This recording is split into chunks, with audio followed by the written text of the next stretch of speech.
Hello people, welcome back to Build With Temi. And today's topic, it's one of my least favorite parts of being a founder, being a managing partner, being the head of an organization, and that is hiring. I know it might sound surprising, like why would you hate hiring? I absolutely hate it. I mean, from process of going through CVs to talking to different people, trying to discern who is the right person to bring into your organization, to bring into your team, and understanding the fact that if you bring the wrong person, it's going to give you a major setback. So I think all of that pressure makes me not to like the entire process. But one of the things I've also learned as a founder is because I don't like something doesn't mean I shouldn't be good at it or I shouldn't do my best to make the best decision. So I have read a lot, I have researched a lot, and I have learned a lot from my own practical experiences when it comes to hiring. And those lessons are the things I'm going to be sharing with you in this video. First of all, if you've ever hired the wrong person on your team, even if it's your mate, don't ever feel guilty about it. Everybody hires the wrong person at one point or the other. I've hired the wrong people not once, not twice, not 3 times, and I just pray into my future that I never make such mistakes again, because the mistakes are usually quite detrimental. They'll give you setbacks, they'll break your heart. And that is why in this video, I'm going to be sharing with you 5 major steps that you can take to ensure you never hire the wrong person. At least you might not hire the best candidate for that role, because honestly you really would never know who the best candidate is, but you will at least not hire the wrong candidate for that position. Step 1, be very, very clear on what you need, like the person you need, the role you're employing for. Be as crystal clear as asking yourself, what's this person's day-to-day activities going to be like? What's this person's 3-month deliverables going to be like? What are my expectations of this person? If you don't even know how to go about it, you need someone, right? As simple as just Google it, talk to people, ask people, oh, what do you think? This is the stage my business is in, and I'm thinking of hiring, who do you think I should hire? And if you have money, you can decide to get a business consultant that will properly advise you that this is the next step that you should take. You now need to ensure you reflect that clarity in the job ad. Don't just say, oh, want to hire a marketer, someone who is cool, calm, and collected. You have to be clear. A marketer that in 3 months we should have gotten maybe 10 new clients. That way, there are some set of people that will not even bother applying for that role, because you've already narrowed down so much that it will screen them out. And people that will apply, there will be people that believe that, oh yeah, these deliverables, I can deliver 10 clients in 3 months. I was thinking 20, that kind of thing. Step 2, look beyond the CV. I will say it again. Look beyond the CV. Honestly, if not that, CV is like a summary of what that person is about, I would have said we should scrap the whole CV thing. Because the truth is, people have money now to pay professionals to write their CVs for them. There are people that they know the right prompts to put into ChatGPT and all these other artificial intelligence platform, and that's platform is going to give them a very fantastic CV, a CV that you see it and you'll be like, wow. There are some people that they are very talented in copying and pasting. If they should see a good CV, all they need to do is take that CV and impute their own details on it. So don't ever get impressed by CV. And one of the ways you can look beyond the CV is during the interview. Ask them questions like, what's the worst mistake you made during work? What's one thing you've done that you regret? Ask them deep questions to know their character. I've been at interview panels before where people will say, mistake?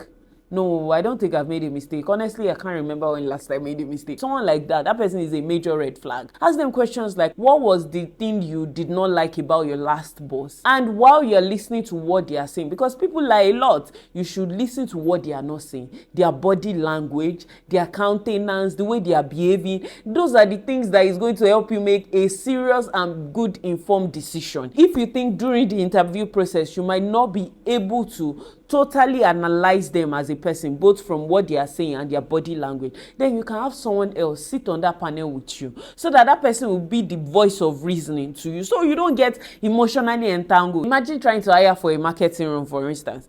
Most of the things that can happen is you can end up hiring the wrong person, especially because most marketers, they talk, they know how to convince people, like that's their job. So you need to have extra discernment to be in that kind of panel, and sometimes it's best to just have someone else sit on it with you and just observe their countenance and their behavior. 3, their energy. I've been on interview panels before where the person was just looking at us like, can you people just be done? Let me just get out of here. Like, that was really the vibe the person was giving us. Like, can you guys just, can you wrap it up? They just had this very terrible countenance, low energy and all of that. And imagine hiring that kind of person on your team. Like, at the interview, they are already low energy, they don't have any excitement whatsoever, and you think that person is going to bring excitement to your team. My dear, you're in for a disappointment. I know that some people can be going through things at certain times in life, but you're coming for an interview, package it and get the job first, so it's no excuse. I have hired someone that on TV they weren't so good,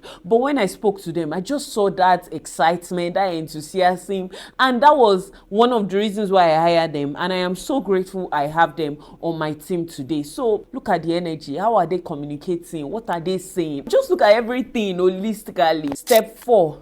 This one, it can be very controversial, and it also depends on the job. You need to test them before you give them an offer. I've read so many things on social media, people complaining that, oh, why will you give me a test? Why would you ask me to do something after we've gone through a rigorous interview process? And while I understand the candidate's plight, I also believe most people do it because they want to see how much are you interested in getting this job, how much are you willing to do to get this job, and what kind of person are you. I remember one time I was trying to hire for the role of a lawyer, and that time I was even trying to hire remotely.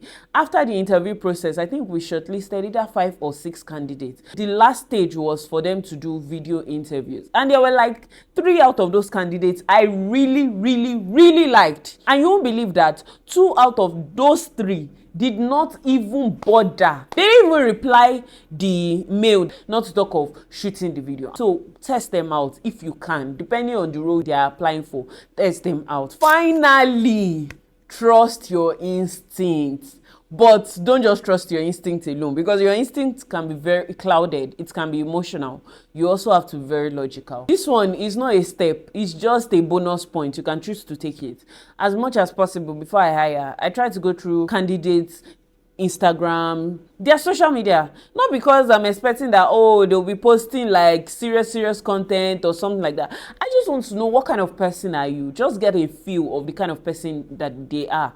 I can't go to someone's social media now. Maybe I want to hire for the role of a lawyer, and I see that more than half of the videos or pictures on that person's Instagram is them maybe showing some private part of their body, or them commenting on all issues, anything on Insta blog, they are there running their mouths. I can't have that kind of person in my organization, because if someone is running their mouth every day on social media, the kind of clients that we have, and confidentiality is a major thing, I can't have the person around me at all. So as much as possible, stalk their social media. Just try to understand, what kind of person is this person? Like, if I bring them on my team, what should I be expecting? And so many other things. There's something I heard somewhere that hire slowly and you fire fast. The moment you realize someone is not meeting your expectation, there's nothing like, oh, maybe they will change. You've complained first time, you complain.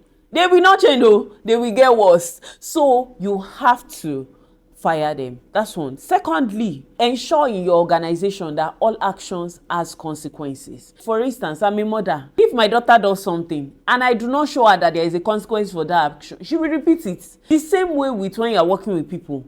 If they do not know that there is a consequence for that nonsense that they did, they will do it again. And you don't want them to do it again. So you have to follow through. If you lay down a threat that anybody that does this, this is what will happen, don't get emotional. Follow it through. If you mistakenly hire a bad egg, yes, you've made a mistake. But don't allow that bad egg poison the other good egg that is in your organization. That's one of the reasons why it's important to get rid of them. There's something one of my HR friends says, Stella, says that hiring takes 3 months. You have to use that 3 months, that probation period, to check, Do they know what they are doing? Are they good? Are they a good fit? Do they fit into the culture of this organization? You have to take that 3 months to check them. It's better for you to have nobody doing that job than for you to have the wrong person in that position. There are ways you can go about this. For instance, you can't just fire someone during probation. It has to be stated in their offer, in their letter and everything. And those are part of the things that we do at Star Attorneys. We can help you with your hiring process. Obviously, we are not an HR firm, so we can't help you with putting out job ads and all of that. But when that person comes on board, or you want us to sit on the interview panel with you, maybe you don't have anybody that can help you oversee the evaluation and all of that, we'll be there as, you know, your consultant to give you logical advice and tell you that, okay, this is the one you should hire, this is the one you shouldn't hire. And by the time we are done with that interview stage, you eventually hire, we're going to help you prepare all the company documentation, ensure if it's a role that requires a guarantor, ensure they bring a guarantor, and every other thing that you need to ensure that you properly hire and you create a great structure in your organization. If you do not know how to reach out to Star Attorneys, all their details is in the description box. You can just send an email to buildwithtemi@gmail.com if it is also Star Attorneys related, or you want to tell me anything personal. Just feel free. Anything you want to discuss, just send me an email. I'm going to definitely respond to your email, and we'll be very, very happy to work with you and ensure that you hire the right person for that role in your organization. And with that, we have come to the end of this episode of Build with Temi. Thank you guys so much for watching from the beginning to the end, and I hope you learned a lot, and now you know what to look out for when you're hiring that next employee, and you know where to seek help from if you need help. Till I see you again next week, and you see my beautiful, gorgeous face again next week, I remain Temitope Odeyinka. Bye.